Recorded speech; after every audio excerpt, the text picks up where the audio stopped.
No, N'Golo's not fit. So had a small groin issue in the warm-up to the first international game for France. We didn't get him back till after the second game, and he's not fit for Saturday. Yeah, Kovacic had a knock on his thigh, but has trained the last couple of days, so he's in contention. Rossi's fine. Andreas Christensen has got a hamstring injury, which will see him out probably for the next 2 weeks. Remind me who you want to know about. I've got a lot of players in my head.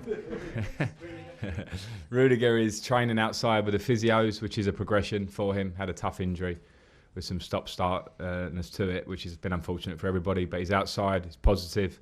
A bit of work to be done for him for match fitness, but really positive for us that he's back outside. I think before the international break, I know Didier Deschamps mentioned in jest a little bit about Oli Giroud, and that was obviously quite light-hearted, and I get it. We all have our selection problems, and he had his in the 2 games himself.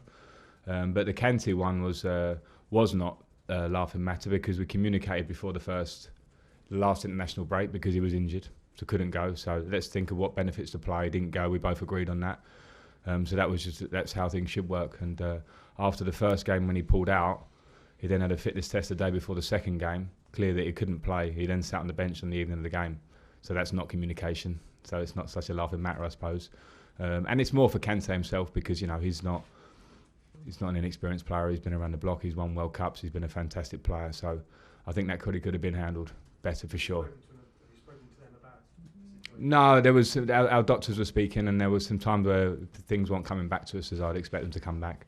That's what I mean about communication. So even though we joked about the communication from the time before, that was much better to deal with it as opposed to not. So we got a player back a bit later.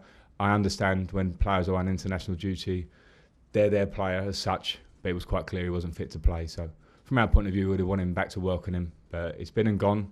And as with every international player, I would always try and have open lines of communication with the manager for both our sakes. For Kante, for instance, the first squad, nobody would have benefited from him going, me, him, or France. We have to think about the long term and the care of the player as well. So that sometimes I get is a bit of a grey area. I saw them at Tottenham earlier in the season put in a similar show of resilience and organisation and counter-attacking football. So whether they do exactly that, who knows? Obviously that's their prerogative, but they've got templates for getting results against teams in that way. So I'll only see them at their best in terms of how we prepare. What can they do to make it very difficult for us? What can they do to hurt us in the game? And as we know, the Premier League, every game has huge challenges, and I expect nothing else from Newcastle.